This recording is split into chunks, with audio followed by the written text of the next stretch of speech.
conmigo. Está con nosotros Jairo Rodríguez. Él viene directamente desde Zarcero y, por supuesto, él es el que nos trajo toda esta variedad de quesos. Y también tenemos con nosotros a Carolina Vázquez. Ella viene a enseñarnos cómo podemos consumir el quesito, en qué medida, nutricionista. Bienvenidos, ¿cómo están? Gracias. Muy bien, usted, buenos días. Vea, dicen que el queso es potente, que nos ayuda a absorber bastante calcio, tiene complejo B12, vitamina D, vitamina A. Empecemos con aquel queso, el de huequitos, que llamamos comúnmente. ¿Ese cómo se hace, Jaime? El queso famoso, el queso semiduro ratón. Es un queso, los quesos por lo general se hacen muy similar. Es un queso que es más prensado, a más temperatura ambiente, para crear una bacteria sana y poder formar los huecos. Para crear una bacteria sana, o sea, tiene que ser algo súper controlado, Jaime. Claro que sí, claro que sí. Esa bacteria puede ser sana, o al ser baja en sal, crea las propias bacterias del mismo queso y forma el poro. Ok, ese que está en la esquina es el del que estamos hablando ahorita. Carolina, háblenos a quién le recomienda usted consumir este tipo de queso específicamente y por qué. Este tipo de queso nos va a dar más sensación de saciedad. Entonces, si la dieta es para bajar de peso, es una buena opción por la sensación de saciedad. Y si el paciente tiene intolerancia a la lactosa, los quesos entre más maduros, menos lactosa van a tener. Si es una muy leve intolerancia, podrían comer de este, pero si ya la intolerancia es más fuerte, entonces sí tendríamos que usar cápsulas o gotas para poderlas digerir. Si uno dice, es que qué raro, a veces como que me cae pesadillo a la pancita el queso, usted recomienda más el duro. Ajá, entre más maduración, menos lactosa, si el problema es con la lactosa, pero si el problema es con la grasa, el tierno, porque el tierno no es más fácil de digerir si la persona no es intolerante a la lactosa y lo que tiene es el problema con la grasa, porque este es el que tiene menos grasa. Ok, hablemos primero de los duros, que son los que están acá. El queso ratón, que es el que está en la esquina, y el queso que está detrás, también es duro, pero tiene otro nombre. ¿Cuál es, Jairo? Sí, este es un queso semiduro 100% para freír. Es un queso que a la hora de partir nos va a quedar completamente entera la porción a la hora de cocinarlo. Nos sirve mucho para hacer dados de queso. En este caso lo estamos viendo en porciones para freír, más para cocinar y que nos quede completamente entero. Ya ahí está cocinadito. Ok. Exacto. Vea, por aquí también tenemos estas tortillas. ¿Estas cómo las hizo? Ah, imagínense, hoy me levanté a las 4 de la mañana a hacer las patatas bien fresquitas. ¿Es cierto? ¿O quién las hizo? Cuéntela. No, yo las hice, ¿verdad? No, una compañera ahí en el mercado de la abuela. Bueno. Vea, ahí les tienen. ¿Qué tipo de queso se utiliza para esto, Jairo? En ese caso utilizamos el queso rallado semiduro ratón con un poquito de queso mozzarella. ¿Por qué? Para que nos dé el estirar, que llamamos así el queso para derretir, y el queso semiduro ratón para darle sabor. Ahí está la combinación perfecta. Entonces, ¿cuál es ese queso que tenemos ahí? Este sería el queso mozzarella. El mozzarella. ¿Utilizó mozzarella? Claro que si utilizamos queso mozzarella rallado en ese caso. Ambos quesos son más altos en grasa, por eso el sabor, ¿verdad? Veamos la textura del queso mozzarella, porque ese siempre es bienvenido. Ahora, ¿qué tanto podemos comerlo, doctor? Vamos a comernos una rebanada como un dedo de grosor, más o menos van a ser máximo 100 gramos y eso podría ser en un desayuno. Este queso sí tiene un poco más de grasa, entonces no todos los pacientes lo pueden consumir, pero es muy versátil. Como derrite, entonces nos sirve para comer con tortillas, nos sirve para comer en el gallo pinto, para cambiar el sabor de los huevos, para hacer un omelette. Sí, claro. Tiene más grasita este en particular, pero grasa animal. Ajá, sí. Es buena, se puede decir. Sí, es una grasa, es una grasa que se vale y no es dañina para el cuerpo. ¿Qué tal si nos ayuda Jairo a ver cuál es la porción que recomienda la doctora? Más o menos, ¿cuánto sería, doctora, la porción? Un dedo de grosor.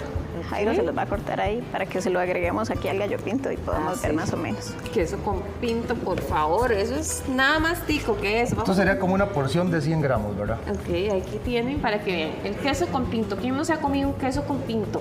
Este particularmente tiene más grasita. Ahora, ¿qué pasa con aquellas personas que dicen, uy, yo sí quiero comer queso, pero el nutricionista y el doctor me dijeron que no podía comer mucha grasa? ¿Cuál recomiendan?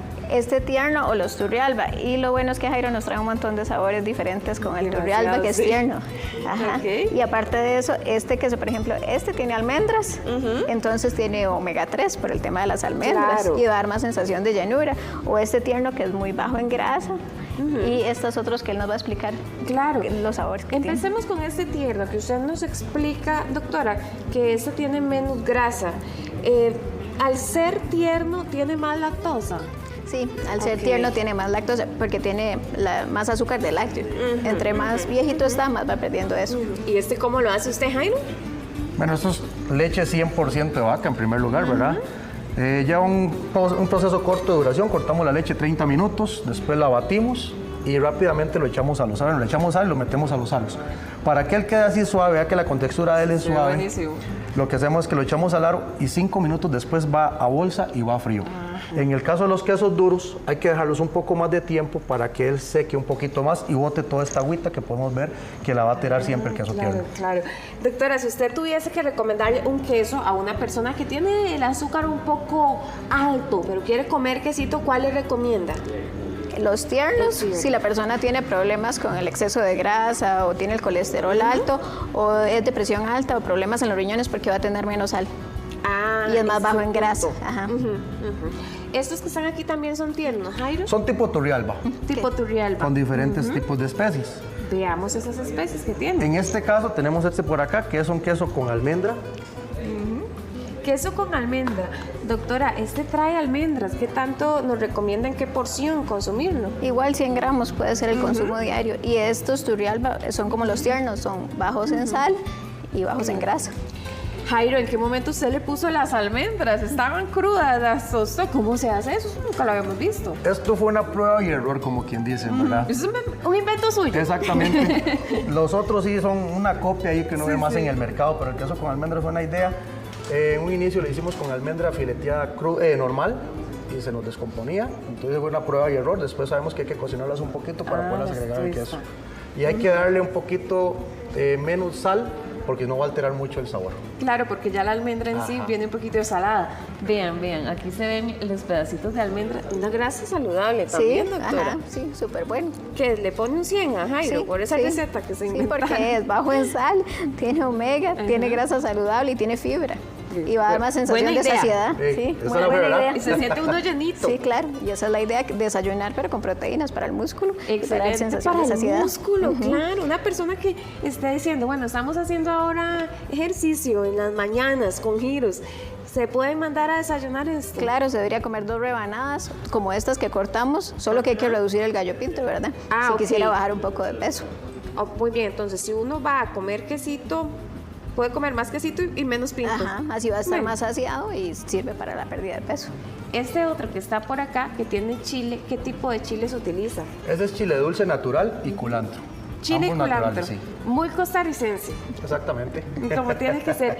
Veamos este otro, porque este nos encanta. Este es el famosísimo, el rey del queso, el queso palmito. El palmito, eso se lo come uno en una sentadita.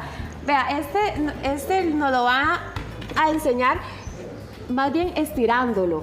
Vean, porque eso se va desenrollando. Ay, eso en una sentadita uno se lo vuela todo. Ese Con queso es tortilla rico. Sí, ese y queso es café. delicioso. No. Doctora, ¿cuánto nos deja comer de este? De eso depende del paciente, de 30 a 100 gramos. ¿Esa tira se puede? No, la mitad de esa tira. No, doctora, ayúdenos para ayudar. Vea, por ejemplo, si queremos ponerle más queso a esta tortilla, ¿cuánto le ponemos? ¿Cuánto Sí, le vaciamos? como la mitad de esa tira. La mitad, vea, pero Jairo ahí le puso un toquecillo más.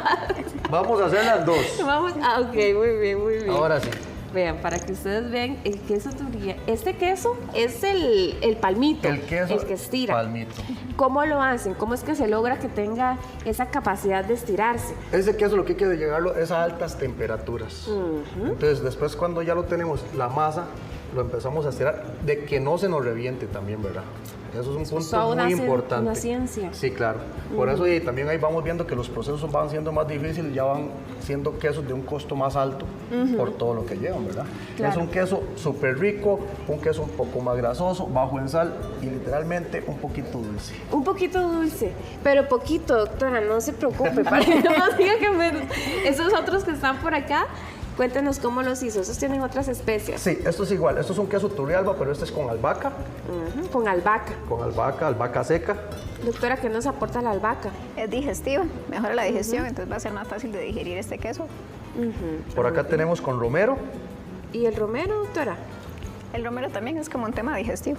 Y el sabor, ¿verdad? También hay que pensar en, por ejemplo, un adulto mayor que no le da mucha hambre o no le gusta el queso así, el tener esas especies le da más ganas de comer proteína y es una fuente muy buena de proteína. Doctora, a veces uno quiere comer queso y le cae un poquillo pesado. ¿Qué se puede hacer? Lo que podemos hacer es tomarnos 2 cápsulas de lactasa, que eso es la enzima que no tenemos. Lactasa. Ajá. Sí, esa es la enzima que no tenemos, entonces, o que está reducida. Entonces, uno se puede tomar 2 cápsulas, antes de comer o 15 minutos antes. El efecto dura máximo 1 hora, entonces la comida no le va a caer mal. Digamos, para una rebanada de queso con una cápsula. Si ya nos vamos a comer 2 grandes como esas, ¿verdad? 200 gramos, entonces 2 cápsulas. Y hay una presentación en gotas. Entonces, también. sí, podemos usar de 10 a 20 gotas también. Si me voy a comer el queso palmito viendo tele. Todo entero. Sí. Ahí vamos a ocupar unas 4 a 6 cápsulas. ¿No lo recomiendan consumir tantas cápsulas o sí se puede? No, sí se puede, te voy a explicar. Eso lo que hace es cortar, digamos, lo que no podemos digerir, los que somos intolerantes a la lactosa, para que la digestión sea más fácil. Básicamente es como un ayudante para el proceso que no podemos hacer natural. Nos aportan eso que no tenemos para poder procesar, ¿qué es una enzima? Sí, es una enzima. Lactasa. Lactasa es como una tijerita que corta para que podamos hacer bien la digestión. Se puede decir que las personas intolerantes a la lactosa no producen lactasa. La tienen muy reducida. Producen muy poco, entonces les cuesta mucho digerir y ahí la está, lactosa. para poder comer a gusto el queso que uno sin dolor de estómago. Estos otros que están por acá, ¿de qué son? Esto es mozzarella, queso mozzarella, pero ya rallado. Los dos. Utilizar, sí, lo que podemos utilizar también así como para la tortilla. Para las tortillitas, exactamente. Vamos a quitar el queso palmito. Pero ¿por qué? Si se puede comer parejo todo. Okay, ahí está el quesito. Y este derrite también, si estuviera... Este nos sirve para hacer pizzas caseras también. También para hacer pizzas caseras, importantísimo. Ahora, ¿cuál es el consumo diario de queso que podemos tener? De 100 a 200 gramos, dependiendo de la persona, en realidad es bastante. Es bastante, sí. Y es proteína. El queso yo siento que no hay que tenerle miedo, solo si la persona tiene problemas con la sal y la grasa, sí irnos por el tierno o el tipo Turrialba, no por los maduros. ¿Y qué pasa con el palmito? Si la persona tal vez no puede consumir mucha grasa o tal vez tiene un problema con el índice de azúcar. Con el azúcar no hay problema con todos los quesos porque ese dulcete que él decía es de la lactosa, que es el azúcar natural. propia de la leche. Ajá, no es que le agregan azúcar. El problema aquí es con la grasa, pero si yo soy diabético, ninguno de estos quesos me va a hacer mal. Ok, Sí. Tal vez ahí tenemos más cuidado con el pinto.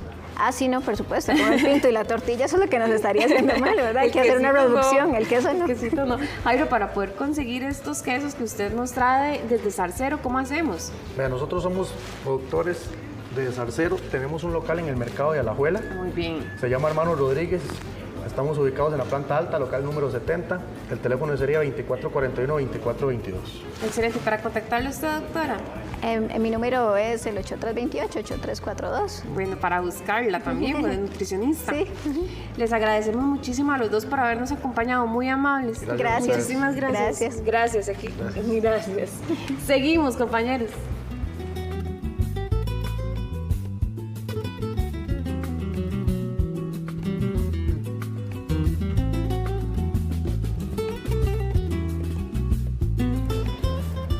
Coto, Sí, ¿cómo se siente usted aquí metido? de aquí yo me siento como en Jurassic Park, más o menos. Y es que déjeme contarle que los helechos precisamente están desde antes de los dinosaurios. Una planta prehistórica. Exacto, y vean la belleza de planta que es. ¿Y sabe quién tenemos para que nos hable de helechos? A Churis Harvey. Eso, Presente. Churis, bienvenida, buenos días. Pase por acá. Buenos días. Bienvenida, bienvenida. Muchísimas gracias, muchachos. Esta es la primera vez que estamos juntos. ¡Qué emoción! ¿Qué es esta belleza de helechos de Sarapiquí? Has visto. Bueno, nosotros tenemos el orgullo de que los helechos son una de nuestras plantas que más vendemos. Vieras que a la gente les encanta. Muchísima gente tiene lechos, veámoslos acá. Usted me comentaba que habían varios tipos de lechos, estos que estamos observando por aquí, ¿qué los caracteriza? Ok, tenemos un montón de diferentes tipos de lechos. Estos, los que están aquí, nosotros lo tenemos como nuestras canastas colgantes. Entonces lo bonito de esto es que uno los puede tener como en un balcón, un rinconcito o en un lugar bien bonito, como un restaurante o un hotel o algo así. Lo bonito de esto es que aguantan mucho sol y son bien resistentes a las diferentes características de adentro de la casa también. Churis, venga, muéstreme, por ejemplo, esta belleza que tenemos aquí. Que es un de color dos distinto también, colores. ¿verdad? Esta se llama un helecho variegado o nuestro helecho tigre. Lo que la característica, vea qué bonito, tiene como rayitas. Vea qué bonito, aquí En se las le ve. frondas, es algo impresionante. Sí, no sé si se puede apreciar acá un poquito más de cerca estas rayitas Ajá. que está mencionando Churis.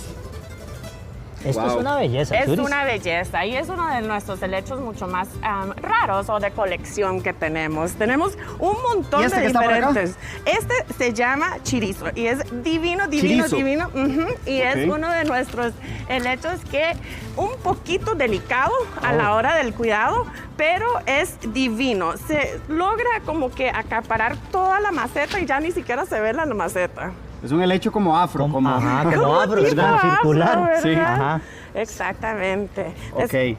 Y este que está por acá, Este- que tiene otro color, Que es como azulito, ¿eh? Qué cosa más linda. ¿cuáles son las condiciones bajo las cuales se puede desarrollar ese helecho, por ejemplo? Ese lecho es un poquito diferente ya que necesita mucho más sombra. Ella va a estar mucho más feliz como adentro del baño o en una casa o en algo que de verdad, un patio interno que no les llegue mucha luz. ¿Y cómo se llama? Porque El vean las lecho azul. tonalidades. El lecho azul. Exactamente. Y vean ustedes qué cosa más linda, cómo él pinta precisamente entre verde y azulito. Esto es un espectáculo. Es un espectáculo, la verdad es que sí, la gente de verdad le gusta mucho y lo bonito de ella es que crece y crece y crece y se puede hacer bien largo. Y esto es un helecho Vean también. el largo, nada más. Eso es un helecho también, vea qué interesante. Tiene las patitas, o bueno, estas son sus raicitas, pero parecen unas patas todas raras y se llama Microsorium tornillo. Ah, Este que está por acá adelante, que usted me decía que es como un infiltrado, ¿verdad? Eso muy bien, es un infiltrado. En realidad no es un helecho, pero todo el mundo le dice helecho de cariño. ¿Y sabes por qué no es un helecho?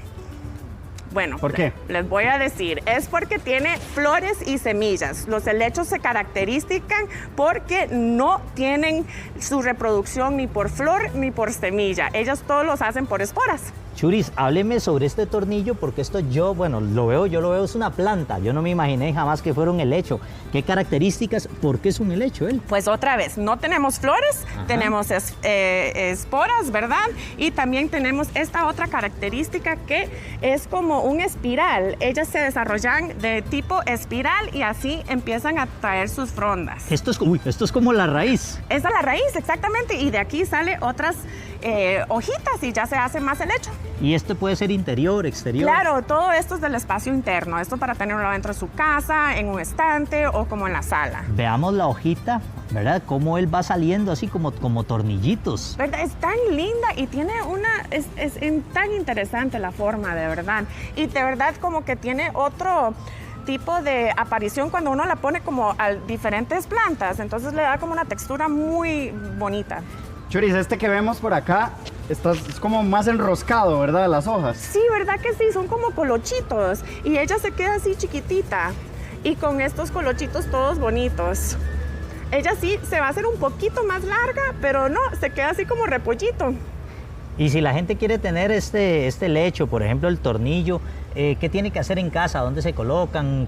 ¿Cuáles son los cuidados? Esa es muy buena pregunta. Número 1, amamos la humedad y nos gusta la luz indirecta. ¿Qué significa eso? Que le pegue claridad, pero que no le queme como que le toque el sol directo. Y no nos gusta el aire acondicionado. Entonces necesitamos tener lugares que estén sumamente húmedos. Churis, ¿cómo se lleva la gente un helecho a la casa? Uy, Ah, sí. Pero Vea qué hágalo aquí, divino. Churis. Ven aquí, hágalo aquí. Hagámonos más para acá para que la gente pueda apreciar. Porque la gente ve estos helechos así tan frondosos y dicen, uy, es que yo lo meto al carro y después se me ensucia, ¿verdad? Incluso. No, ¿qué pero va? O esta se es la me- presentación como la gente se lo lleva a la casa. exactamente. Nosotros tenemos estas bolsitas que están especialmente hechas para nosotros, para que usted se lo puede poner en su carro, en el bus. Incluso hemos visto gente en Claro. moto que Que se se las las llevan lleva en en moto, moto, ok. incluso. Pero dice la gente, oye, pero ¿cómo hago yo para sacarla sin lastimarla? Es como magia. Listo. A ver. Ok, vamos a ver. ¡Oh!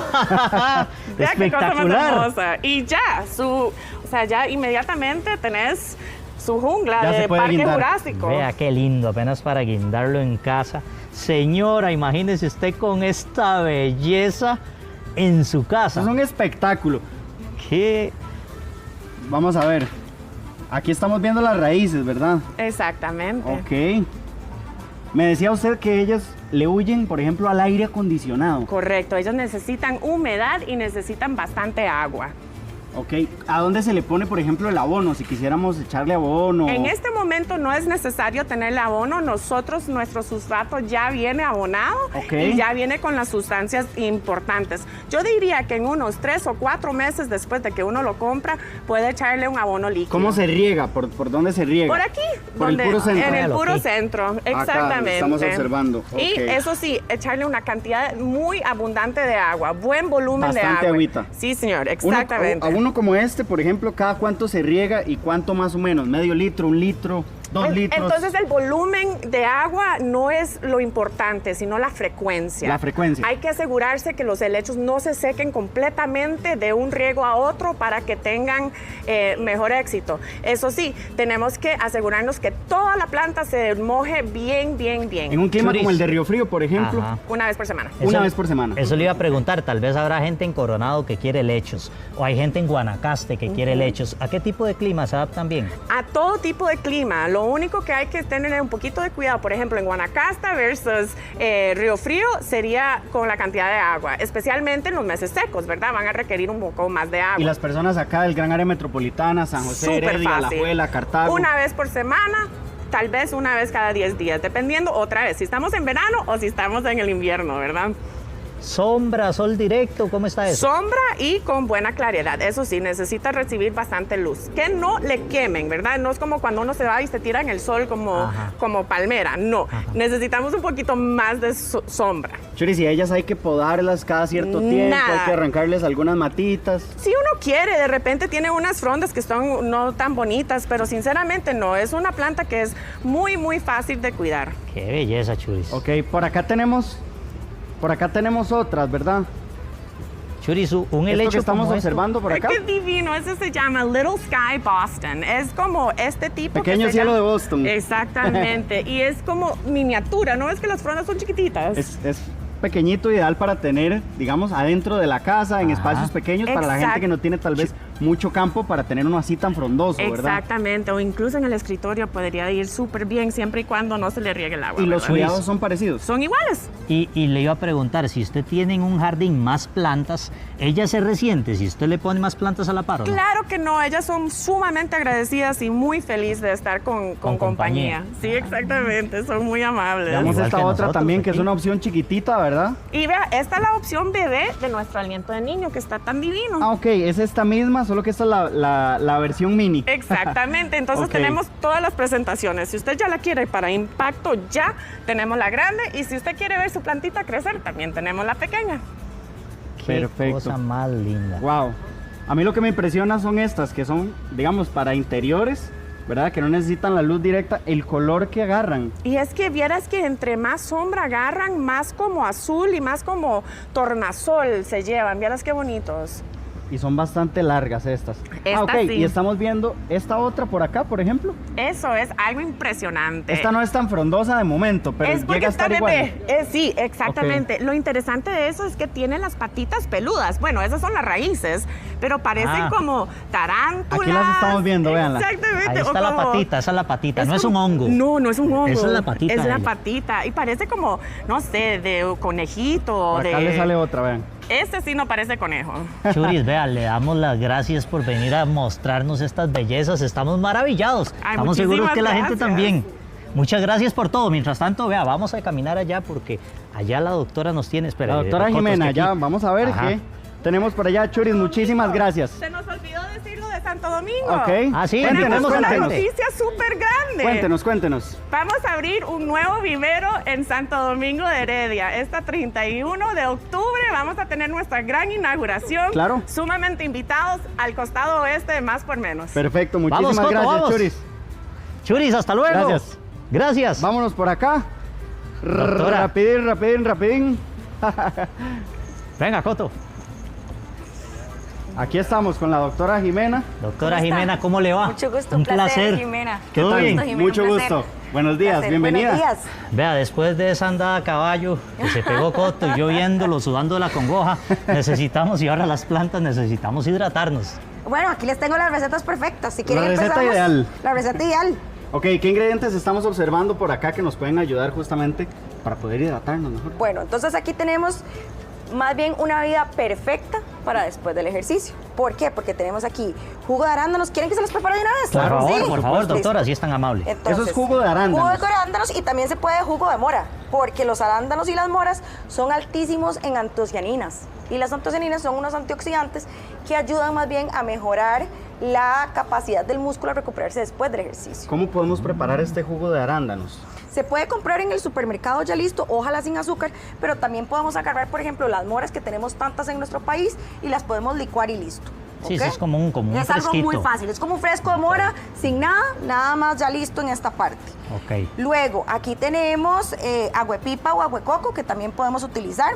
Usualmente siempre vamos utilizando como media taza de jugo de moras o jugo de arándanos y luego vamos a utilizar agüepipa o agüecoco, puede ser como una taza, dependiendo de qué tanto les guste. El agüecoco es espectacular porque es de las cosas que más potasio tiene. Ahí estamos viendo en pantalla la receta, ¿verdad? Ah, bueno, justamente. perfecto. Entonces el jugo de moras o jugo de arándanos Ajá. y el agua de pipa o El agua de agüepipa coco también. o agua de coco que también se puede utilizar, es altísima en potasio y entonces ayuda mucho más bien a relajar los músculos después del ejercicio. Yo me imagino que entre más natural mejor, ¿verdad? Pero también podría ser la que uno puede conseguir en el supermercado. Sí, puede utilizar en el supermercado o lo puede sacar aquí directamente, Directamente digamos, desde el coco. del coco también Del se coco. puede sacar sin ningún problema. Luego también agregamos agua, dependiendo qué tan concentrado les guste, pueden ser de media taza a una taza de agua. A mí me gusta un poquito más concentrado, entonces media tacita. Media ¿ok? tacita de agua. Aquí Ok. le ponemos algo más. Veo que hay Entonces, jengibre y sal.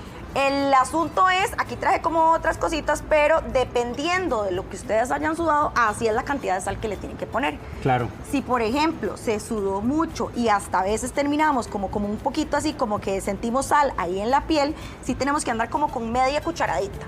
Yo ahorita no los veo a ustedes tan sudados, entonces les vamos a poner un cuarto. Esto se ha observado también, ¿verdad? En algunos atletas, los ciclistas, por ejemplo, que usan pastillas de sal, también, ¿verdad? Como para Exactamente. recuperar todos esos nutrientes. Esto, por ejemplo, después de ir al gimnasio, después de salir a correr, se puede utilizar para hidratarse de una mejor forma, no solamente tomando agua, ¿verdad? Exactamente, porque tenemos que recordar que el agua no hidrata al 100%. Ok. ¿Por qué es eso? Porque cuando nosotros sudamos, no es que solo está saliendo agua a nuestro cuerpo, está saliendo un montón de electrolitos, que son sodio, potasio, cloruro y magnesio.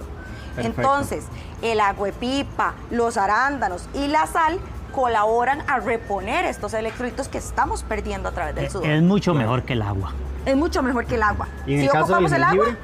y el jengibre lo traje porque de hecho alistamos otras bebidas que no sé, creo que ahora las van a pasar después, que el jengibre también lo traje porque tiene unos antioxidantes también muy importantes como también las moras o los arándanos. Estos antioxidantes nos ayudan a disminuir la inflamación del dolor que a veces produce, por ejemplo, si vamos al gimnasio y estuvimos entrenando pesas un poquito más fuerte, o si vamos a correr un domingo ahí en la sabana. Hicimos una cantidad de cardio, 2 horas, por ejemplo. Hay gente Exactamente. que le gusta correr bastante. Exactamente, el dolor muscular sí tenemos que tratar de disminuirlo, entonces podemos utilizar o jengibre o también arándanos o moras. Doctora, ¿y cómo se hace el de jengibre? El de jengibre nosotros podemos hacerlo de diferentes formas. Hay personas que prefieren, digamos, no sentir como la textura del jengibre y entonces simplemente partimos un poquito de jengibre, lo hervimos con un poquito del agua y en vez de ponerle solo el agua, ya ponemos la mezcla de una vez.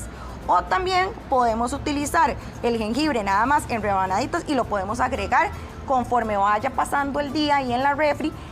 Esos compuestos se van a ir liberando el jengibre en la bebida que estamos preparando. Y ahí vemos un compañero que es la miel también. Ah, bueno, traje un poquito de miel de abeja. ¿Por qué?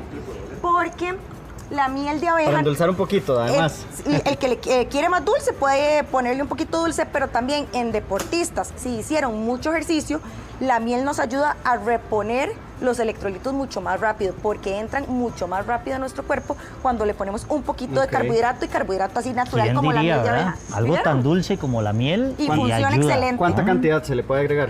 Usualmente es mucho dependiendo de qué tan deportista es la persona, ¿verdad? Una persona ¿Qué que tanto va desgaste tiene? y hace mucho ejercicio, pues con 3 cucharaditas va a ser suficiente, pero tal vez una persona que caminó un ratito o algo así, con una cucharadita es más que suficiente. Ahora, yo sé que hay gente que se debe estar preguntando. Tenemos, ¿verdad? El jugo de arándanos, el agua de pipa, ambos son dulces y le agrega sal. ¿A qué sabe eso? Lo que pasa es que le ponemos muy poquita sal, es un cuarto de cucharadita de sal más o menos. Ok. Entonces más bien el sabor... Casi no se siente. Además yo siento que se les hace como más fácil tomarse una cantidad más grande para rehidratarse cuando le ponemos un poquito de sal, porque si no más bien se hace como muy dulce. Más bien es demasiado dulce. Exactamente. Ok, perfecto. Hay también de mango y sal marina. De mango y sal marina, porque recordemos que el mango va a tener carbohidratos naturales, de carbohidratos que tiene la fruta, que nos ayuda a reponer la hidratación mucho más fácil. Claro, ¿Ok? y el mango entonces se puede hacer en un juguito, se puede partir, hacer Lo un mismo, tipo de batido se también. puede hacer fresco de mango o también se puede agarrar el mango en trocitos y nada más ponerlo en el agua para que agarre ese sabor a mango y también vaya liberando la fructosa natural que tiene el mango. Todo esto para hidratarnos mejor, Todo porque esto el para agua hidratarnos solamente no hidrata al 100%. No, necesitamos esto, ¿verdad? Necesitamos esto y más cuando se hace ejercicio. Se puede tomar antes. Se puede tomar antes o después. A mí me gustó como traer ese ejemplo, más bien de cosas que también les pueden funcionar después para disminuir esa inflamación Ese en las dolor piernas, muscular. ese dolor muscular Como en el esa parte. jengibre. Doctora, muchísimas gracias gusto. por esas bebidas, ¿verdad, Con Coto? mucho gusto. Ahorita Sí, va a vámonos tener, por acá. ¿verdad? Ahorita va Sí, a aquí tener les que traigo Vamos a un servirnos por vasito de acá la un bebida. poquitito para Mientras degustar, tanto, probar. compañeros, ustedes siguen con más, don Rafa. Salud. Vamos a conversar acerca del hongo de la cándida. Vive habitualmente en nuestro cuerpo. ¿Qué pasa cuando empezamos a consumir muchos antibióticos? Bueno, le damos paso para que pueda crecer más y hacer estragos. Existen ciertos factores en la medicina natural de la cual podemos echar mano, como por ejemplo el ajo, el orégano, para darnos una ayudadita y poder mitigar la cándida en nuestro cuerpo. Pero además de eso existen muchas otras cosas. Para hablarnos de este tema está con nosotros la doctora Laura Rivera. Bienvenida, ¿cómo está? Muchas gracias, excelente. ¿Y vos? Muy bien, por dicha. Laura, ¿qué pasa cuando la cándida se sale de control y nos empieza a enfermar? ¿Qué sucede en nuestro cuerpo? Bueno, aquí es algo muy importante que hay que tener en cuenta y es que la cándida es una levadura que habita dentro de nosotros. Nosotros tenemos todo un ecosistema de bacterias, parásitos, virus y hongos. La levadura está en nuestra piel, en nuestro aparato digestivo, en nuestro sistema genitourinario y tiene más de 150 especies, pero la que más encontramos es la Candida albicans. El problema está en que esa cándida sobrecrece por varios factores, ahorita los vamos a comentar, pero varios factores que hacen que sobrecrezca, y esa cándida tiene la capacidad de cambiar su estructura. Entonces ella es una levadura que en su estado natural no afecta, pero cuando empieza a crecer cambia su morfología y saca como unos micelios, como unas raíces que se acentúan en las mucosidades. Entonces ellas, por ejemplo, en el intestino, esas raíces se penetran, generan microesporas y eso hace que se genere algo que se llama permeabilidad intestinal. Y esas microagujeros en el intestino filtran las toxinas y hacen que proteínas mal digeridas se salgan del intestino a través de nuestro torrente sanguíneo y nos generan síntomas sistémicos o locales intraintestinales. ¿Cuáles son esos síntomas? ¿Qué es lo que la persona siente cuando tiene el sobrecrecimiento de cándida? Múltiples síntomas. Entonces, como hablamos, esa cándida tiene la capacidad de generar ese aumento de la permeabilidad intestinal. El paciente puede tener síntomas sistémicos como irritabilidad, insomnio, cambios de humor, alergias, antojos por dulces, problemas para bajar de peso, estreñimiento o diarrea, asma, incluso puede relacionarse con algunas enfermedades autoinmunes por la misma capacidad que tiene de generar ese daño a nivel intestinal. Muy bien, doctora. Usted tiene un programa de 5 pasos, donde el primero es remover la cándida. ¿Cómo se remueve? Ok, la cándida como es una levadura y es tan resistente por esos cambios en su morfología y que pueden diseminarse de forma muy sistémica, aquí en la parte de remover es la nutrición. Hacemos una dieta anticándida que consta en eliminar esos alimentos ricos en azúcares, en harinas refinadas, en almidones como la yuca, la papa, la batata, el camote, el plátano, ¿sí? Azúcares, alcohol. Ese es como el alimento de la cándida. Se puede decir que para remover hay que hacer keto, entonces, porque quita muchos carbohidratos. Keto sí podría ser sin embargo no quitamos ciertos vegetales, las frutas sí las quitamos en la mayoría porque tienen alta carga, índice glicémico, entonces también quitamos las frutas. Podría ser una especie de keto, no exactamente, pero algo muy similar. Algo muy similar. Sí, sí, sí. ¿Existe alguna carencia de ciertos nutrientes que podamos tener en nuestro cuerpo que propicie que aparezca la cándida?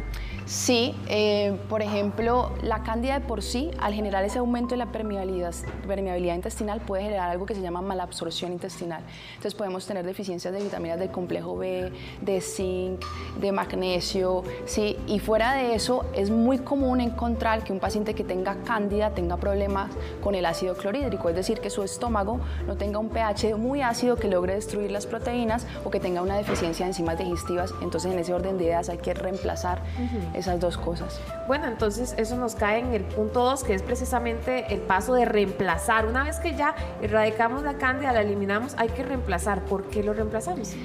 Ahí reemplazaríamos la alimentación que retiramos, que es el alimento de la cándida, por decir así, la matamos de hambre y la reemplazamos por alimentos más bajos en almidón, ricos en proteínas, vegetales, ¿sí? Y reemplazamos acidez estomacal, que es muy frecuente encontrar por tanta pandemia que tenemos de estrés crónico que genera ese cambio en el pH gástrico. Hay que acidificar el estómago y hay que dar enzimas digestivas porque muchas veces hay deficiencia de absorción de nutrientes. Entonces hay que mejorar tanto la digestión como la absorción en el paciente.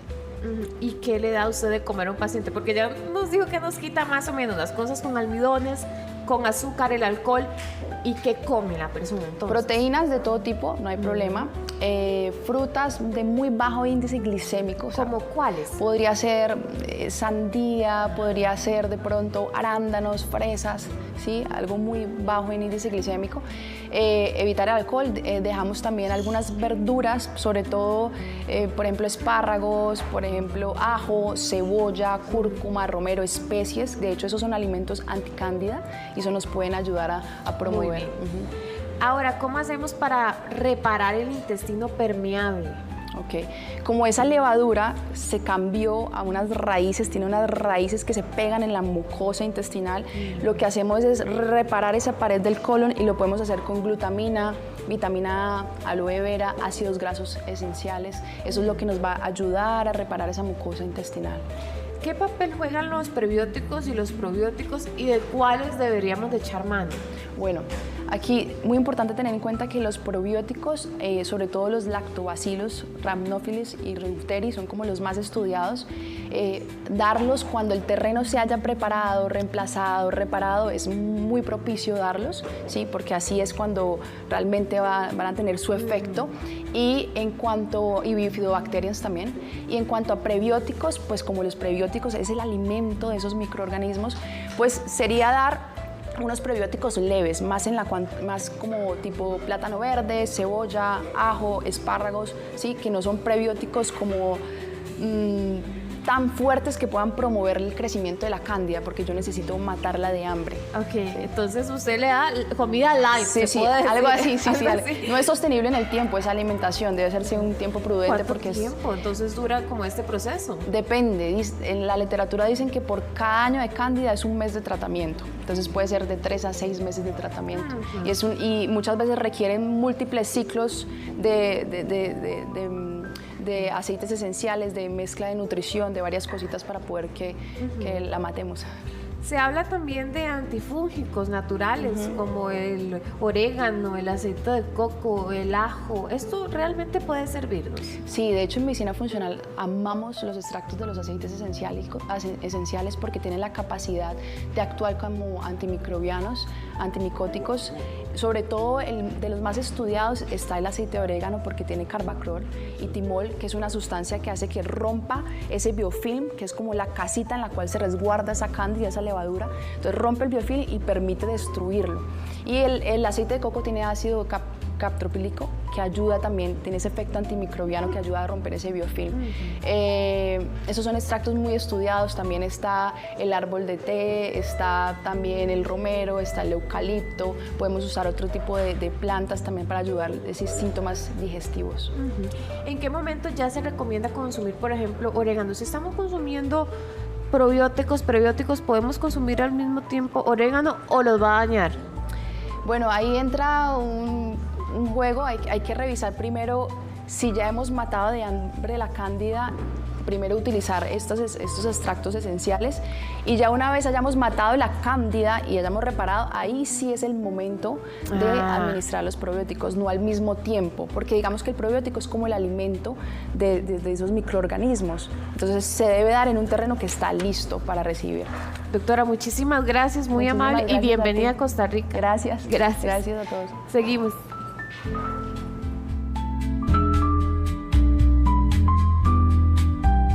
Vean nada más esta joya que tengo acá en mi mano. ¿Por qué? Porque las orquídeas no solamente decoran nuestro hogar, sino que también elevan el outfit, nuestro outfit. Y para eso tenemos acá a Natalia, que es diseñadora. Y estas orquídeas, Natalia, bienvenida. Muchas son gracias.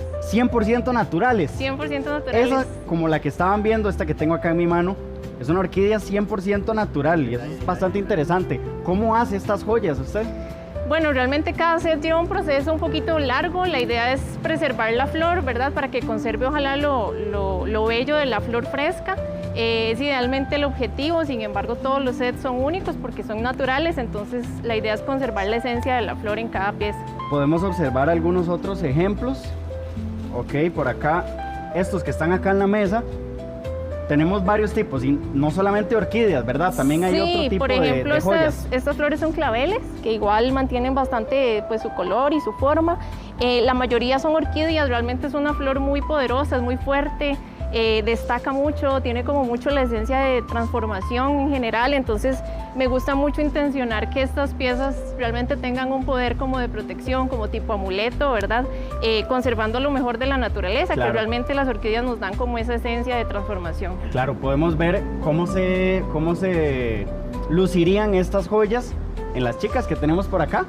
Sí, claro, estos sets, bueno, son 3 sets distintos, todos igual en orquídeas. Pero bueno, la mayoría son dijes ajustables, entonces la idea del set es que se pueda bajar y subir al gusto que se quiera usar. Realmente, bueno, los 3 tienen bases o complementos que realmente como que potencian un poco la flor, por ejemplo acá en la caída, ¿verdad? Que tiene una cascada, entonces realmente es inspirarse mucho como en esta esencia natural. Igual trabajamos platas y dorados. Esperemos un momento, bueno, ahí ya la estamos observando, si podemos mostrar otra vez el aretito que tiene ok, ella, claro, esa sí. Caída que nos conversabas hace poco. Sí, esta caída tipo cascada, ¿verdad? Que la idea es conservar como mucho la esencia natural en la flor. Es un set completamente en color plata, igual se maneja con acero inoxidable. Podría la chica volver a ver para allá, para acá también, para que la gente observe. Ok. Y este set también que es pues bastante dominante porque tiene un color muy intenso. La flor realmente es voluminosa, es muy grande, sin embargo el set es bastante liviano. Igual este collar conserva el hace de que sea ajustable, entonces la idea es que se pueda ¿Cómo lo hace? mover. ¿Cómo lo hace ese diseño, por ejemplo? Bueno, realmente viene mucho como de inspiración, como te digo, natural. Realmente una vez tengo la flor empiezo como a jugar con diferentes elementos, tanto de collar como de complementos del arete. Entonces nada, es como un proceso de inspiración. Natalia, estamos observando 3 con colores, ¿verdad? Sí, realmente moradito, tonos morados, pero tonos diferentes morados, lila. paletas. Pero usted Ajá. anda unos de otros colores Ajá, también. ando uno- Aprovechando que está ahí la cuarta modelo. Es una Natalia. orquídea blanca, realmente cuando seca o se preserva mantiene un color un poco más beige, sin embargo mantiene mucho el volumen de la flor, la forma y demás. ¿Cuánto duran? Porque son naturales y ya usted nos contaba el proceso, ¿verdad? ¿Cómo Sí. se preservan ellas y cuánto duran después de preservados? ¿Qué cuidados hay que Realmente tenerles? el proceso de preservación dura como 3 semanas, realmente es un poquito lento y de mucho cuidado porque una vez seca la flor ya es muy frágil. Pero bueno, están encapsuladas en resina, entonces ya al hacer el set se hacen mucho más fuertes. ¿Cómo hay que Y el cuidarla, cuidado, por ejemplo? Por ejemplo, no deberían estar en un espacio muy húmedo. Para que mantengan el color, Para sobre que todo. mantengan principalmente el color, sí, y en lugares ojalá secos y bastante oscuros para que no estén muy expuestos también a la luz que absorbe a veces el color. Sin embargo, pues son piezas realmente bastante duraderas.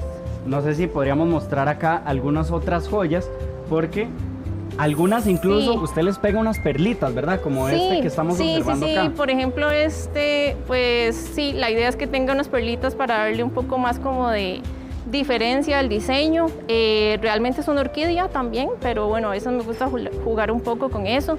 ¿Y esta que estamos viendo acá? Sí, esta también quería hacer como algún set verde. Esta hoja se llama Ruscus, que también es bastante fuerte. Y bueno, nada, como te digo, conserva esto un poco de la forma de la hoja. No quisiera que se vea plana, sino que mantenga un poco como el volumen natural que le da al set. Eso es como también uno de mis objetivos. Y bueno, nada, también más set de collares de orquídea, que también pues es una flor bastante, como te decía, grande y voluminosa para un collar. ¿Estas que estamos observando por acá funcionarían? Sí, totalmente. He tenido sets de ese diseño. Como te digo, la orquídea es una flor bien fuerte. Entonces, nada, casi que prácticamente de toda variedad de orquídea se puede. De esto pasa a esto otro, ¿verdad? Sí, totalmente. Ok, el proceso entonces para que ellas queden de esta forma dura como unas 3 semanas, me decía aproximadamente 3 semanas para que se logre ese proceso. Hay diferentes formas, o sea, puedes usar diferentes productos, incluso existe la técnica de prensado también para conservar flores. Sin embargo, como mi objetivo, te decía acá, es mantener el volumen de la flor, usualmente pues utilizamos algunos productos para que se pueda conservar en su forma. Y también hay anillos. También anillos, ¿verdad? Sí, exactamente. Se pueden observar. Anillos, prensitas, aretes, collares. Realmente hay como una variedad muy amplia de accesorios que se podrían hacer ya una vez preservada. Ahí lo están viendo y se puede también ajustar. Es ajustable totalmente, entonces la idea es como que puedas usarlo independientemente del volumen de tu dedo. Ok, perfecto. No sé si podríamos colocarle alguno a las chicas para que se vea. Claro. Para ver por ejemplo, bueno, ese que está tomando, ¿a cuál de esas chicas con esos colores que andan le quedaría mejor, tomando en cuenta los aretes y los collarcitos? Sí, ese tiene el complemento dorado. Creo que este tiene la versatilidad de que es una set blanca, entonces realmente puede combinar con cualquiera de las opciones. Voy a ponértelo de esta forma. ¿Ves? Entonces, bueno, obviamente para un anillo se usa una flor un poco más pequeña, ¿verdad? Para que no tenga demasiado volumen en la mano. Pero bueno, así quedaría la pieza ya lista. ¿Y cuál es la forma correcta, por ejemplo, de manipularlas para limpiarlas, verdad? A veces se llenan de polvo y demás. Sí, ¿cómo se pueden limpiar? Usualmente cuando entrego el set viene un pañito de seda, entonces la idea es que la seda pueda limpiar la pieza sin rayarla, ¿verdad? Y sin darle como ninguna corrosión ahí a la flor. Con un pañito de seda. Con un pañito de seda, sí. Ok, perfecto. Ahí estamos observando. Hermosas estas joyerías 100% naturales de orquídeas. Sí, encapsuladas en resina cristal para que se conserve igual el Y hay color. algunas que mantienen el color un poco más intenso, más fuerte, ¿verdad? Sí, que tienen un pigmento como más este fuerte. que estamos viendo acá. Ok, estos pigmentos así de fuertes igual se mantienen a lo largo del tiempo. Totalmente, más bien tienen una fuerza un poco más poderosa para mantenerse. Ok, perfecto. Muchísimas gracias, Natalia. No, gracias a ustedes. Diseñadora que nos trae estas preciosuras de joyas de orquídeas naturales. Así Muchas gracias por venir acá. A ustedes.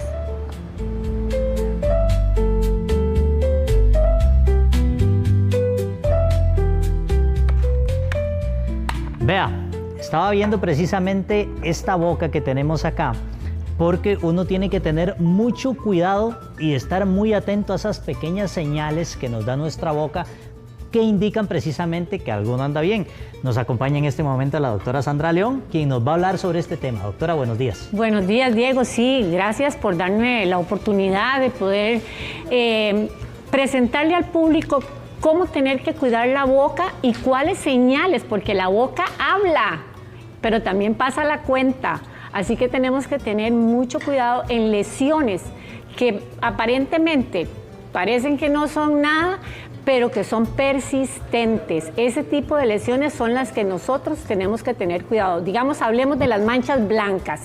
Una mancha blanca en la boca puede ser un afta, pero también puede ser una lesión precancerígena. Entonces, ese tipo de manchas que son persistentes, que duran más de 12 días, que llevan 2, 3 y hasta 4 semanas y no se eliminan, mejor recurrir al dentista para que haga una biopsia y sepan de qué se trata. Doctora, ¿por qué aparecen esas lesioncitas en la boca? Muy importante tu pregunta. ¿Por qué aparecen? Por múltiples cosas. Primero, la condición del sistema inmunológico del paciente. Vamos a ver, si es un paciente que está en algún tratamiento, puede ser que las defensas bajen y alguna mancha, por ejemplo, como la doctora hablaba ahora, la Candida albicans se puede apoderar y hacer ese tipo de manchas. La Cándida es un hongo, o como dijo la doctora, es como una levadura. Entonces se ven unas manchas como de paños, así, en toda la lengua, en estas zonas de aquí, en estas zonas de aquí adentro, en el paladar. Eso que estamos viendo en cámaras también, ese tipo de manchas es un hongo, se llama Candida albicans. ¿Y cómo podemos mejorar? Bueno, hay que regular el sistema inmunológico y todas las condiciones que dijo la doctora para poder erradicar, va siempre a estar en nuestro cuerpo, ¿verdad? Pero lo podemos bajar y que no nos dé tanta lesión. ¿Y dónde aparecen, doctora? Muéstrame un toquecito acá. Bueno, como lo vimos en la pantalla, aparecen en la lengua. Esas son básicamente las zonas donde ellas posiblemente ese hongo quiera estar presente, pero también puede estar en la mucosa, o sea, en estas zonas de aquí, ¿verdad?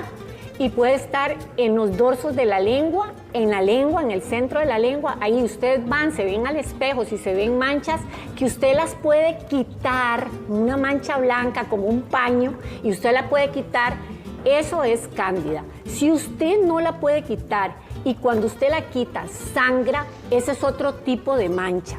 Esa mancha blanca es irregular, tiene bordes irregulares. Ustedes la pueden ver, por ejemplo, como esta, es una mancha que se ve en un solo lugar, no está diseminada como el hongo de la Cándida albicans. Ese tipo de manchas que no tienen forma, que tienen formas como raras, ese tipo de manchas es mejor visitar al dentista para que hagan una biopsia y que nos pueda decir de qué se trata esa mancha, porque puede ser una leucoplasia. Doctora, sí, a simple vista, ¿cuál es una mancha peligrosa y en qué se diferencia, por ejemplo, de un hongo? Ok, muy buena pregunta también, Diego.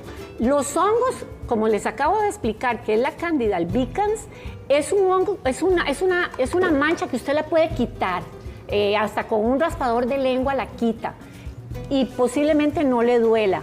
Pero estas manchas que se ven, que no tienen forma, o sea, que están sin forma y específicamente en lugares que se ven como manchas separadas en diferentes lugares, ese tipo de manchas que tal vez inclusive cuando las quiera arrancar sangra o queda una zona rojiza, ese tipo de mancha es la que le puede decir a usted, mejor vaya, cerciórese de que no sea una lesión precancerígena y que salga usted de la duda.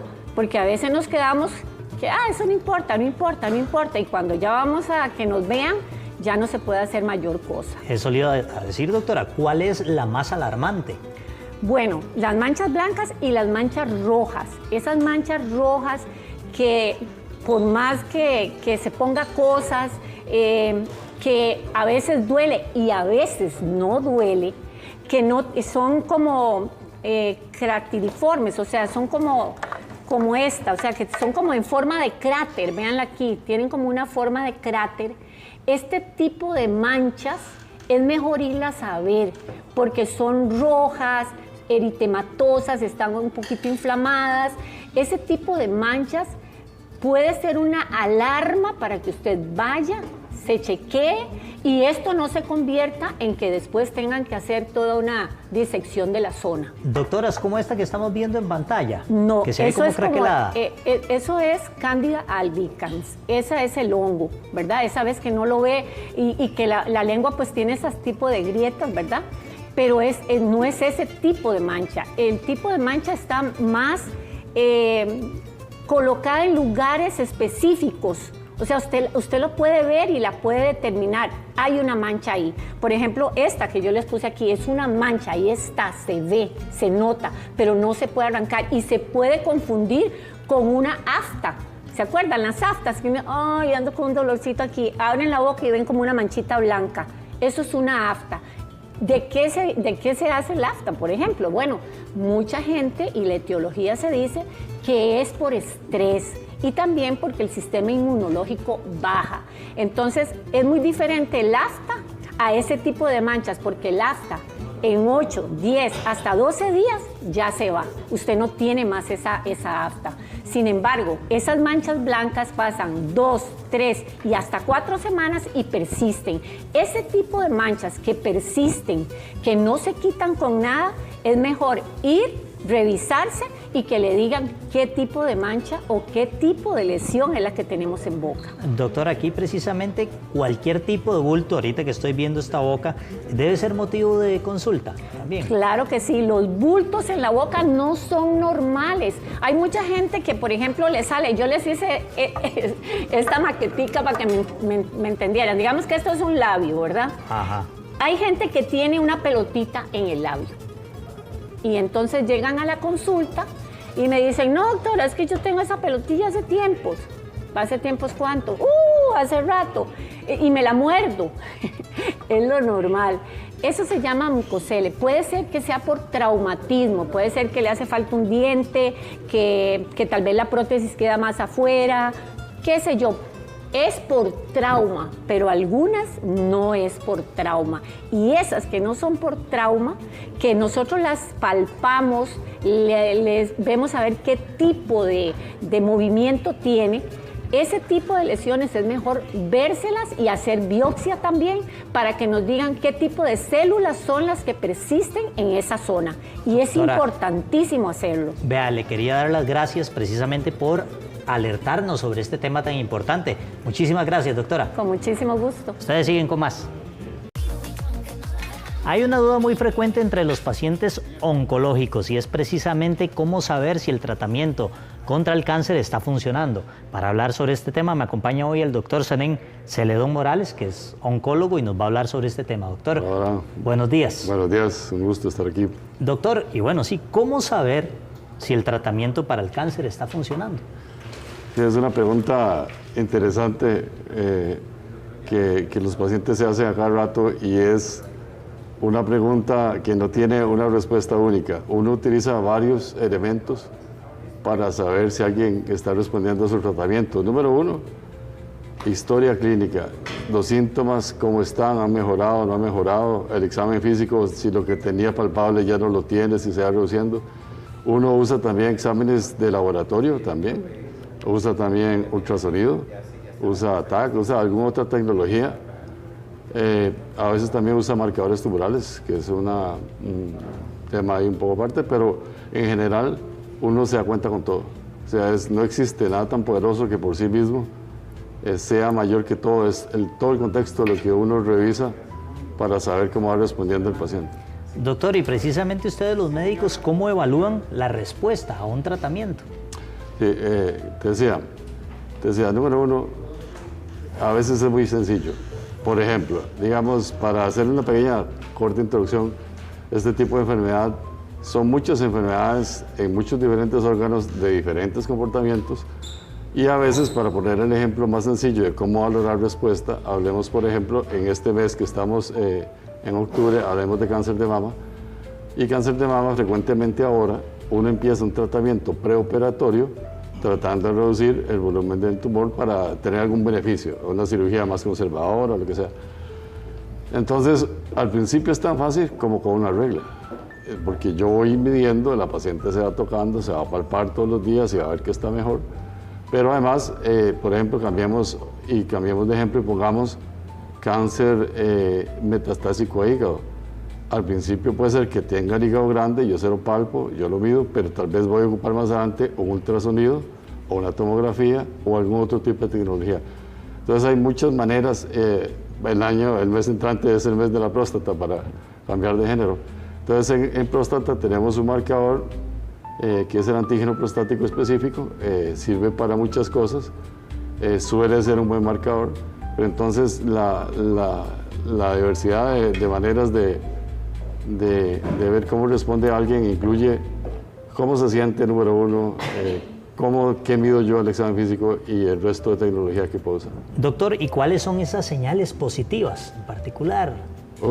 Bueno, en general, volvamos al ejemplo de la tumoración de la mama, el cáncer de mama. Se va haciendo más pequeño.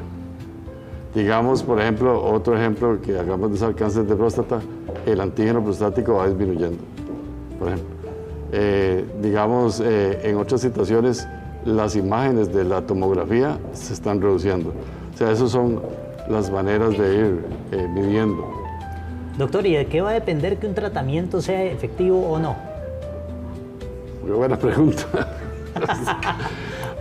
Digamos, estamos en una época privilegiada. Yo soy oncólogo hace muchos años y yo soy oncólogo médico. Nosotros, mi especialidad se ha basado históricamente en quimioterapia, en tratamiento antihormonal, pero cada vez tenemos más herramientas y ya también tenemos más predictores de respuesta, más predictores de beneficio. O sea, tenemos un montón de herramientas más que antes no teníamos, que nos ayuda, digamos, en principio a predecir cómo nos va a ir y después uno va viendo que vaya conforme uno va suponiendo. Depende de la situación clínica, uno, digamos, arriesga más. Me explico. Por ejemplo, hablando de medir enfermedad y de historia de la oncología, existe un cáncer que tiene un marcador muy buen predictor de beneficio, como es cáncer de testículo. Doctor, y por ejemplo, ¿cada cuánto se evalúa o evalúan ustedes como profesionales? Variable, pero digamos, por ejemplo, si estás tratando a alguien con cáncer de mama en esta situación preoperatoria, uno lo ve cada par de meses. Si ya terminó el tratamiento, típicamente uno ve a los pacientes cada 3 a 4 meses del primer año y cada vez va espaciando la necesidad de seguimiento. Igual, los exámenes, no siempre hay que estar haciendo exámenes, porque la gente a veces tiene la idea que siempre me tengo que estar haciendo examen, pero no necesariamente se ocupa estar haciendo un examen constantemente. Doctor, y si por ejemplo, si el tratamiento está funcionando, ¿el tumor reduce nada más o desaparece? Si todo sale bien, tenemos varias situaciones donde el tumor desaparece completamente y es un factor pronóstico. Ejemplo, cáncer de mama, hay varios subtipos. Hay un subtipo que se llama triple negativo, que uno da quimioterapia con inmunoterapia. Y también hay un cáncer de mama que se llama HER2 positivo, que uno da un tratamiento dirigido y si uno logra respuesta completa, a la gente le da mejor. Pasa ahora recientemente con algún tipo de cáncer de colon erecto, en donde la inmunoterapia es tan efectiva en alguna subpoblación que hay respuestas patológicas completas. Entonces, digamos, a veces es muy fácil ver la respuesta completa porque hay una biopsia por medio. A veces cuesta un poco más ver una respuesta completa porque depende de las imágenes. Doctor, y por ejemplo, luego del tratamiento, ¿cada cuánto mandan ustedes exámenes para ver esa respuesta? Así como receta... No hay, ¿verdad?, establecida. No hay, pero digamos, en general, para que la gente tenga alguna idea, cada 3 a 6 meses, dependiendo de la situación clínica. Dependiendo de la situación clínica. Doctor, ¿y qué son los marcadores tumorales? Los marcadores tumorales es otra pregunta importante. Hay varios tipos de marcadores tumorales.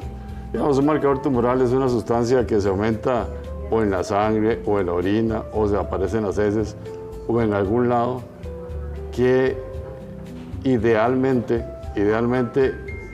cuando hay enfermedad sale positivo y cuando no hay enfermedad sale negativo. No necesariamente hay un marcador tumoral para todo. De hecho, hay pocos marcadores tumorales así que sean realmente buenos. Algunos marcadores tumorales sirven para hacer detección temprana. Ejemplo, el antígeno prostático para tamizar, o sea, para hacer exámenes para encontrar pacientes con cáncer de próstata. Pero, digamos, buenos marcadores tumorales sanguíneos hay pocos. O sea, se puede hacer un montón, pero el marcador tumoral en sangre no es tan poderoso como para hacer un diagnóstico de cáncer o como para solo dar una idea clara de lo que está pasando. Es una herramienta más que utilizamos. Doctor, en este momento tenemos consultas en nuestras redes sociales. Me encanta. Y vea, Lorena nos dice, mi papá tiene 89 años y lo estaban estudiando por un posible tumor, pero dice el doctor que lo está tratando, que no le va a hacer nada porque supuestamente no lo quiere maltratar. ¿Es eso cierto? Sí, bueno, ese es un interesante comentario. Uno realmente para tratar a un paciente ocupa 3 cosas. En primer lugar, el deseo del paciente número 1. El paciente puede desear pelear o no pelear o poner alguna limitación al esfuerzo del tratamiento.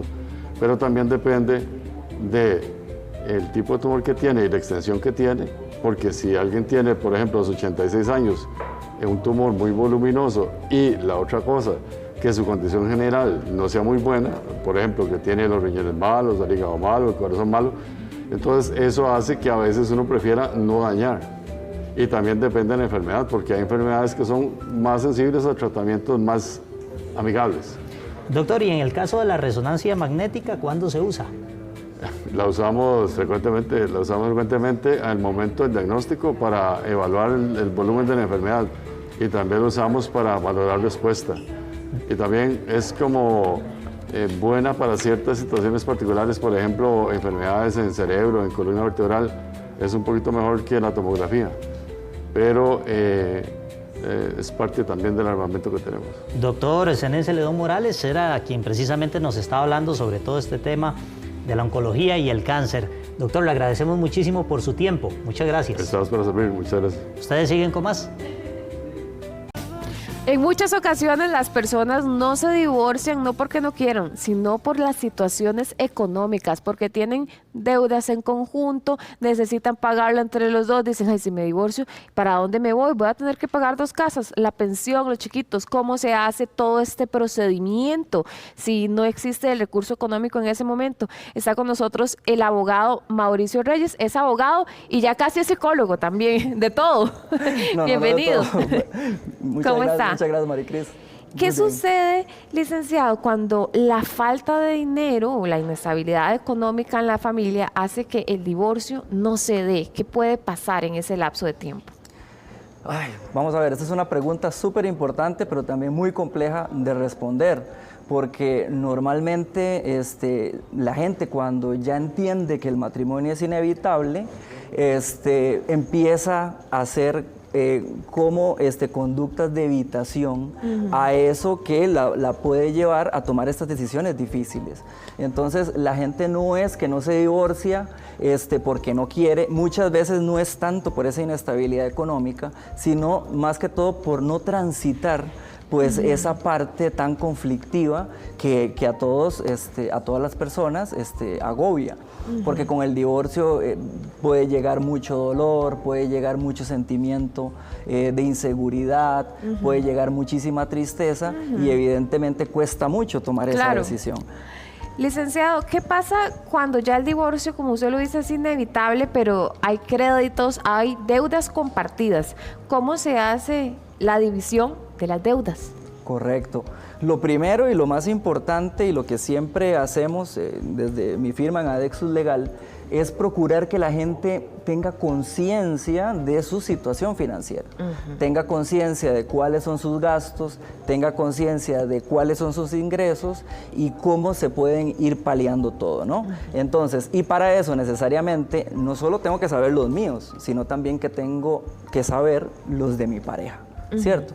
Y aquí hay que empezar a normalizar eso, ¿sí? O sea, saber de la situación financiera de mi pareja no es un tema que tiene que llevar a un tema de inseguridad o un tema de desconfianza. No, todo lo contrario, es un tema de responsabilidad con el consorte y es un tema de justicia.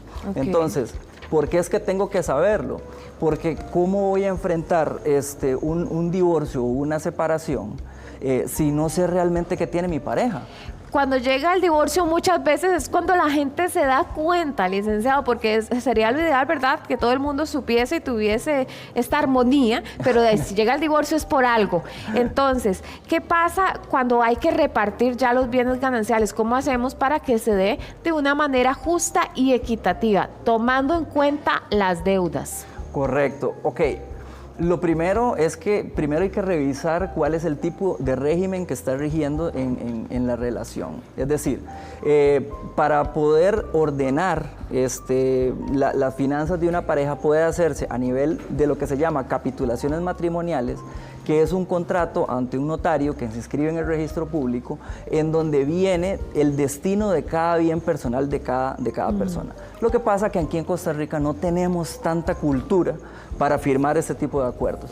Entonces, ¿qué aplica? Bueno, aplica el artículo 41 del Código de Familia, que regula el tema de los bienes gananciales, que básicamente lo que dice es, todo lo que se adquirió durante el matrimonio, con ciertas excepciones, se va a repartir 50 y 50. pero no se va a repartir todo, se va a repartir el valor neto de cada bien. Entonces, si el bien ganancial es la casa donde vivimos, y la casa tiene un costo de 30 millones de colones y se adeudan 15 millones de colones, entonces se paga la deuda de 15 millones de colones y lo que se reparte son esos 15 millones entre los dos. ¿Sí? Entonces, esas son las dos maneras que hay que prepararse. Ahora, cuando lo importante acá es verse lo menos sorprendido posible. Y para eso es importante empezar a conocer cuál es mi situación financiera y cuál es la situación financiera de la otra persona. Y definitivamente, y eso conlleva un enfrentamiento de la situación. ¿Sí? Hay que entender que estas conductas evitativas lo que hacen es más compleja la convivencia se va a ir resquebrajando y se pueden cometer errores fatales, ¿verdad? ¿Por qué? Porque quiero irme y no puedo. ¿Qué pasa cuando es uno de los cónyuges el que lleva el control de los gastos, de los ingresos, de todo el dinero que está dentro de la relación y el otro cónyuge, él existe, nada más no se da cuenta de cómo es que se manejan las finanzas? Llega el momento del divorcio y esa persona que no se encargó de nada durante el matrimonio no sabe ni qué es lo que tiene. ¿Cómo puede hacer y por dónde le entra? Esa es una pregunta súper importante porque pasa muchísimo en nuestro contexto nacional, sobre todo que a nivel cultural está muy normalizado que, por ejemplo, los hombres tengan esta carga de proveedor y tengan esta carga como de control. Y se ve muy normal que la mujer dependa económicamente del hombre. Lo digo porque es la manera tradicional, pero obviamente que puede pasar al revés. Ahora, ¿qué es lo que hay que hacer? Definitivamente concientizar dónde estoy, ¿verdad? ¿Qué deudas tengo? ¿Cuáles son mis necesidades reales? ¿Y qué ingresos tengo para poderlas satisfacer? Entonces, a partir de ahí, la estrategia del abordaje legal se puede realizar, pero necesitamos actuar sobre bases reales. ¿Sí? Entonces, lo primero que se debe hacer es esto, conocer, estar informado de esta situación financiera. Y lo otro es buscar ese camino a la independencia financiera, ¿sí? Y esto es vital en las personas, sobre todo, que padecen esta dependencia. ¿Por qué? Porque siempre un divorcio está bien, hay un duelo, finaliza una etapa de mi vida importante, pero comienza otra muy grande, ¿sí? Comienza un nuevo surgir, un nuevo yo. Y este nuevo yo tiene que venir fortalecido e independiente. Entonces, el tema, este tema de poder resurgir a nivel financiero te va a dar como la gasolina necesaria para empezar a reconstruirse uno a nivel personal, a nivel financiero y a nivel legal. Hablando de eso, Laura pregunta, ¿qué pasa en un divorcio cuando él salió de la casa hace 2 años? ¿Necesita la firma de ella? Ok, seguramente no se divorció, se fue de la casa hace 2 años y está preguntando si necesita la firma de ella o cómo puede hacer para divorciarse. Ok, hay 2 maneras de divorciarse, ¿verdad? Por las buenas, por decirlo de alguna manera, que es ante un notario, por mutuo consentimiento, en donde hay un acuerdo en cuanto a la distribución de los bienes, si hay hijos, en cuanto a la guardacrianza de los hijos, la pensión alimentaria para los hijos, si como cónyuge voy a recibir pensión o no. Entonces, si se da ese acuerdo, perfecto, se hace por vía notarial. Pero si no hay un acuerdo en cuanto a esto, en alguno de estos puntos, hay que necesariamente ir a la vía judicial, ¿sí? Y en la vía judicial, pues, entre más información tengamos, va a ser mucho mejor la manera de poderla enfrentar. Dice María Teresa, vea qué interesante. Ella dice que el esposo nunca la dejó trabajar, tiene 30 años de estar casada, el esposo tiene bastantes deudas, ella no tiene ninguna. Si nos divorciamos, yo adquiero deudas de él. No me parece justo, dice ella. No. ¿Cómo funciona? ¿Cómo funciona? Explíquenos. Las deudas es parte de la sociedad conyugal, ¿cierto? Pero que también se deben de solventar con los bienes que la sostienen. Por ejemplo, compro un carro, ¿no? Entonces no tengo plata para comprarlo todo de una vez, entonces saco un préstamo. Exacto, un contrato prendario. Entonces, a la hora de dividir ese carro, primero hay que pagar la prenda y después lo que quede se reparte entre los dos. Sí, para que doña María Teresa esté tranquila, no es que le van a ir a cobrar a usted la deuda de la tarjeta de crédito, es nada más lo que está, ¿verdad?, dentro de la sociedad conyugal. Bueno, hablemos también acerca de esas deudas que a veces la gente ni sabe. O sea, que resulta que el esposo o la esposa tenía una cantidad de deudas y a la hora de divorciarse se da cuenta. En este caso, la pareja. ¿Qué pasa en ese caso? Bueno, lo mismo, ¿verdad? Ahora, algo sano para poder enfrentar eso es hacer un estudio registral. Lo puede hacer ella, pero si no, contratar mejor, siempre es mejor contratar los servicios de un abogado, claro, para que se pueda hacer ese estudio registrar, ver si en este caso el esposo pues tiene sociedades anónimas, si tiene bienes inscritos que ella no conocía incluso. En la misma inscripción de estos bienes va a venir si hay una hipoteca, si hay una prenda. Entonces ese puede ser un primer filtro. Después hay entidades ahí, empresas que se encargan un poco de este manejo de esta información, sí, que se podría acceder, pero previo al proceso es como lo único con que contamos. Prendas e hipotecas es lo único con lo que podemos ver. Por lo menos a nivel registral, sí, ¿verdad? Licenciado, le agradecemos mucho, muy amable. Gracias a usted. Gracias. Seguimos, Alejandro. La eficiencia, el conseguir resultados es algo que se prioriza en un entorno laboral, pero que incluso puede traer ciertas consecuencias y puede ir en un declive de la salud mental de los trabajadores. Para esto nos acompaña acá el psicólogo especialista en clínica, Diego Delgado, que nos va a orientar un poco sobre ese tema. Bienvenido, Diego. Muchísimas gracias por la invitación y para compartir un poco con el tema tan importante que traemos hoy. Diego, cuéntenos qué está ocurriendo en los lugares de trabajo para que tantas personas sientan que ya no pueden con esa presión diaria e incluso opten por incapacitarse, ¿verdad?, por temas de salud mental. Bueno, primero es importante considerar que cuando hablamos de estrés principalmente, es lo que está sucediendo actualmente en las empresas o en cualquier institución. ¿Por qué? Porque el estrés crónico es el que agota a las personas directamente. Entonces, si bien es cierto, el estrés es una reacción normal del cuerpo y de la mente propiamente ante situaciones amenazantes, el hecho de estar durante tanto tiempo en sobrecarga de estrés genera que tengamos un embotamiento tanto físico como mental. ¿Qué síntomas físicos se pueden presentar, verdad? ¿Cómo identificar esas alarmas y esas alertas de que nuestra salud mental, verdad, está ahí caminando como una linga, verdad? Sí, bueno, y es que esto es un tema son riesgos silenciosos. Entonces, generalmente la gente no le toma como atención propiamente a estos síntomas y los deja pasar. Frecuentes problemas para conciliar el sueño, por ejemplo el insomnio, claro, todos, la fatiga o el cansancio como tal, llega a un punto donde hay irritación o irritabilidad y también la desmotivación como tal. Entonces, si vamos dejando pasar estos síntomas, a la larga se van cronificando y van desarrollando lo que llamamos como agotamiento mental y físico. ¿Qué es lo que lleva a muchas personas querer guardar silencio cuando sienten este nivel de estrés y esta sobrecarga, verdad? Viendo que su salud emocional y su salud mental está en deterioro. Okay, bueno, y esa es una pregunta que creo que nos daría para hablar un montón. Pero en resumen, bueno, hablemos del estigma que tiene el tema de salud mental a nivel mundial, realmente, esto desde tiempos históricos. Entonces, el hecho de nosotros no poder comunicar de que nos sentimos mal es por miedo al rechazo, por ser enjuiciados o propiamente por ser vistos como débiles. Y sabemos que el silencio no cura realmente, sino que más bien cronifica el sufrimiento como tal. ¿Qué señales debería de detectar una persona, verdad, antes de que su salud mental y su salud emocional lo saque de esa rutina diaria?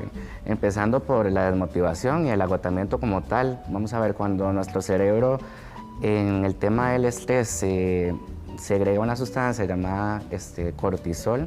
Esta sustancia a largo plazo lo que va desarrollando en nuestro cerebro es un agotamiento. ¿En qué? En funciones como la memoria, como la atención, y por ende afecta la regulación emocional como tal, y por último también la forma en cómo funcionamos en el día a día. Entonces vemos personas que generalmente en la consulta aquejan propiamente que tienen mucho desgaste físico, mucho desgaste mental y que ya no quieren ir a trabajar propiamente.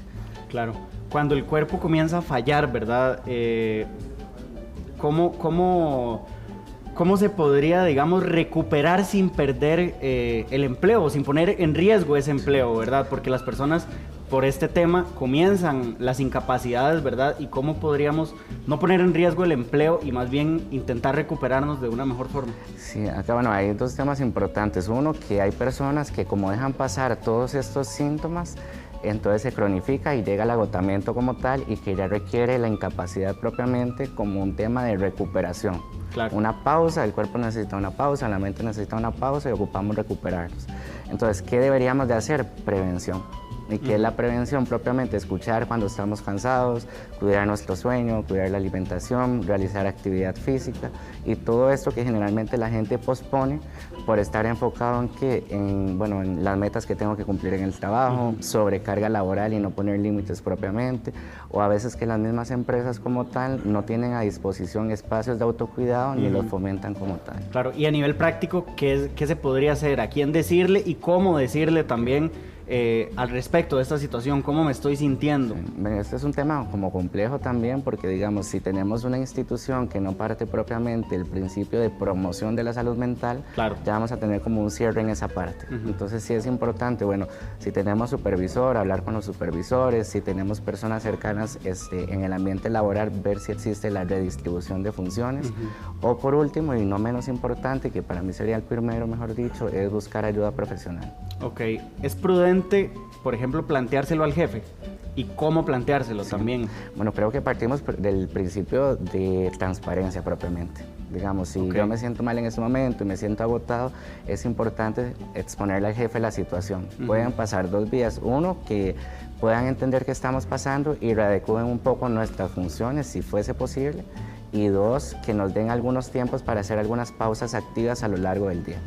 ¿Y a qué se define como una pausa activa? A cualquier espacio, unos 2 a 5 minutos donde podamos hacer algún tipo de actividad que nos distraiga un poco de la actividad principal de nuestro empleo en ese momento.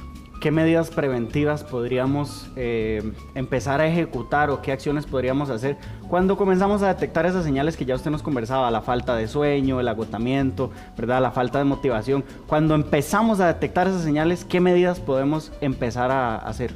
Nuestro cuerpo nos habla, entonces primero lo que hay que entender es que hay que escuchar. Entonces, escuchar qué es lo que necesito en este momento. Necesito pausa. Bueno, ¿qué tipo de pausa necesito? Una pausa más de distracción mental, una pausa más física en este tipo de situaciones. O dos, si no puedo lidiar con esto solo como tal, entonces ocupo buscar ayuda profesional. ¿Cómo puede alguien introducir estas pausas y poner al mismo tiempo estos límites sin sentirse culpable? Aquí partimos de un término que llamamos autocompasión, y la autocompasión es entender que yo también necesito cuidarme para tener una producción adecuada en mi funcionamiento cotidiano. Y esto lo agregamos en general, tanto en la parte laboral como en la parte interpersonal. Entonces no sentirnos culpables porque es algo que necesita nuestra mente y nuestro cuerpo para poder funcionar adecuadamente. Si nosotros tenemos un familiar en casa, un hermano, un primo, nuestros papás incluso, o hijos, que están bajo esta situación de estrés y de agotamiento emocional, ¿cómo podemos nosotros como familia ayudarles también? Lo primero es preguntar, pero partiendo del principio de la escucha sin juicio y la escucha empática, ponernos en el lugar de la otra persona, orientarlo a ver qué podríamos hacer en este momento y si hay algo en lo que podamos colaborar, y también, si es necesario, pues sugerir la búsqueda de ayuda profesional en este tipo de situaciones. ¿Qué podría hacer, por ejemplo, un jefe, un líder o un compañero cuando detecta que alguna persona del entorno laboral está ya al borde del colapso emocional? Ahí, cuando está al borde, porque digamos, si llegamos al borde es porque dejamos pasar todos los signos que estábamos mencionando, claro, ya sería la búsqueda de ayuda profesional como tal, como principal requisito. Esa sería la primera opción. Ajá, la primera opción. ¿Para qué? Para saber qué tipo de recomendaciones nos pueden ir dando, para saber cómo ir lidiando a nivel laboral. Dos, si podemos redistribuir funciones o disminuir un poco la carga que se está dando, también puede ser una recomendación que se puede sugerir en algún momento. Claro, y es que este es un tema un poco tabú, ¿verdad? Incluso las incapacidades por temas de salud mental o salud emocional, ¿verdad? A la gente le da miedo, ¿verdad? Decir, yo estoy quemado, estoy ya, ¿verdad?, al borde del colapso. Incluso cuando las personas se incapacitan, ¿cómo recuperar esa motivación, ¿verdad?, después de una crisis emocional que me llevó a mí a una incapacidad. Tal vez para agregar un poquito más a esto que mencionabas, vamos a ver, el bienestar mental no es un lujo, sino una necesidad para poder funcionar bien. Claro. Entonces, cuando ya pasamos una crisis o tuvimos una situación que nos hizo salir o hacer una pausa laboralmente, tenemos que, uno, aceptar lo que pasó, aprender de lo que pasó y entonces empezar a proyectarnos con pequeños objetivos o metas personales. Si nosotros no somos congruentes con lo que queremos construir en nuestra vida, no vamos a tener propiamente la parte de ¿para qué estoy haciendo esto en este momento? Y lo que sucede en el agotamiento es que perdemos el curso de nuestros objetivos como tal acerca de hacia dónde vamos directamente en el tema laboral o en el tema personal. Y bueno, en esta parte es más del ambiente laboral, pero también es importante tener un autocuidado externo, digamos, actividades de ocio, tener espacios sanos fuera del contexto laboral, también el tema económico, y por ahí estaba mencionando con el otro compañero, ¿verdad?, que también es importante tener como todo eso en orden para que podamos propiamente tener un reingreso laboral, pero también que tengamos metas y objetivos sobre reconstruir ese propósito, justamente. Muchísimas gracias, doctor, licenciado, por acompañarnos acá y darnos también todas estas recomendaciones y esta información. Continuamos. Con muchísimo gusto.